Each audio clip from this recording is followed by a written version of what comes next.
So tonight on Raw, Brock Lesnar quit the WWE. He didn't even do it on Raw. He did it on Tout. I guess that's one way WWE can get people to go actually watch these things that they're investing all this money in. I apologize to anybody seeing this video and hearing my voice. This is the night after SummerSlam, and my voice is not fully recovered. But I think a lot of people, I don't think anybody, honestly, is believing that Brock Lesnar is actually done with WWE. You could be the smallest fan, down the street, and you know where this is going. Brock Lesnar signed this deal to come over from UFC after he retired / quit to make that easy money from Vince McMahon, working a small number of days, and basically they don't want to use him up. There's there's 2 big seasons that come for the WWE every year where they make money. Everything else, they make a little bit of money, but everybody knows that they're just saving a whole bunch of stuff for the big time. There's the the All-Star Game, mid-season. That's SummerSlam. We just had that. Triple H and Brock Lesnar, and then you roll into your postseason, the Royal Rumble, Elimination Chamber, which rolls into your World Series, which is WrestleMania. There's no way in the world Brock Lesnar is not working that postseason run into WrestleMania. There's no reason they're going to sign him to a 1-year deal and not let him be there. He's not going to be around because there's no reason to pay him these big paydays to show up on Raw and pay-per-views for stupid pay-per-views that nobody cares about, like Hell in a Cell, like Night of Champions, like TLC. It's just not worth their time. It's not worth anything at all. But anybody in the world can see that he is coming back. I think there's 3 easy choices for who he's going to fight at Mania.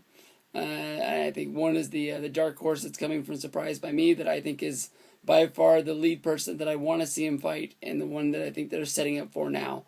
When it first came down, I really thought they were going to do Brock Lesnar versus Rock, rematch of SummerSlam 2002. There's a lot there. You have 2 of the biggest stars that ever came out of the WWE who went out and did other things. Rock went off to make movies in Hollywood, make millions of dollars, and probably make himself a bigger household name than Vince McMahon ever made for him. Yeah, Vince laid the foundation to get there, but it was him going out there and actually, putting his career on the line and going out and making these movies and making him one of the biggest action stars there is today. Brock leaving WWE basically because of the schedule and just thinking there's something else out there for him.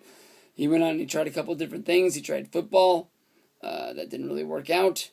Then he went off and he tried UFC, and a lot of people sort of looked at him like he was going to be a big, huge flop. And he was one of the biggest stars the UFC's ever had. Was the cover boy for the video game. He was the main event of the biggest pay-per-view UFC's ever had in UFC 100. I'm not sure if that's ever been topped, but I mean they saved him for that because they knew how big he was and how big of a draw he was. He brought a lot of wrestling fans over to UFC that hadn't made the jump yet.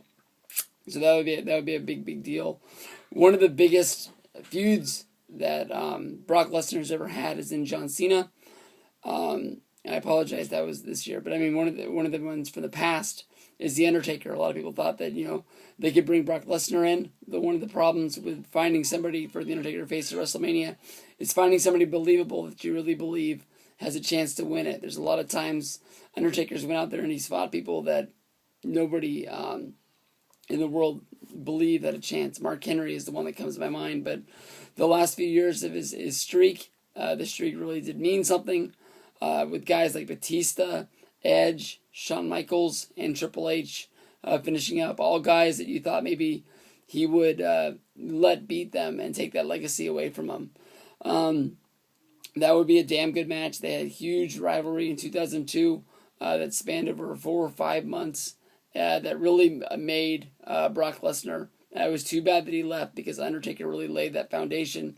It was guys like the Hardys that got him over to be there, but it was a guy like the Undertaker to really put him at the top of his game. It was either going to be him or Triple H, and I was glad that it was Taker. Now, with what happened at SummerSlam last night, and with the, I guess you can say, standing ovation that Triple H got. Everybody was standing, but nobody was cheering. I was just dumbfounded. I couldn't believe that he lost. I didn't want him to win, but I was really surprised that he lost that way, especially with him tapping out. You see Triple H lose a lot of matches, but you don't see him tap out that much. And it was really big that he put Brock Lesnar over, because Brock Lesnar needed that, especially after losing to Cena the way he did. He had Extreme Rules. He beat the shit out of him, but he lost the match, and it didn't really make any sense. But this really gets him going in the right direction. The only problem is that you're not going to have him around for a while. And now Triple H isn't going to be around for a while. And Triple H needs to get revenge. You're not going to let Triple H just lose some stupid match and be his swan song. Everybody is pointing it out that even Shawn Michaels is saying on Raw that he knew he couldn't beat him. And Triple H needs to go out there and beat his ass at WrestleMania to get that pride back and restore everything that is in the WWE. If Brock Lesnar's going to be coming out on Raw for no apparent reason, with him leaving later that night, calling himself the King of Kings. It's not that easy. It's not that hard to draw a line and say this is what they're setting up as a Mania match. Those are the three guys. I think the one fight, it might not be the one fight that I really want to see the most, but I mean, if I had to bet money on what they were doing for Mania, it's going to be Triple H versus Brock Lesnar. And with that being that, I've also said that I think it's going to be Rock against John Cena in a rematch. I'm not sure if that's going to be a title match or not.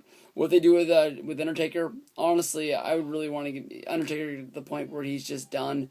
He can have matches, but for some reason I don't want to see WrestleMania matches. The streak to me doesn't mean a whole lot. It means a little, but I've never understood why he can build these powers up inside him to make sure he never loses at WrestleMania, but he can lose at any other pay-per-view, and it's no big deal. If he has all these powers that he can make sure that he can win on one certain night, he should be able to win every night.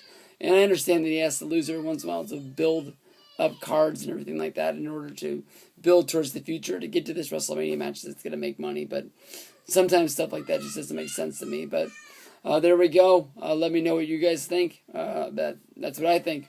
Yeah, come on.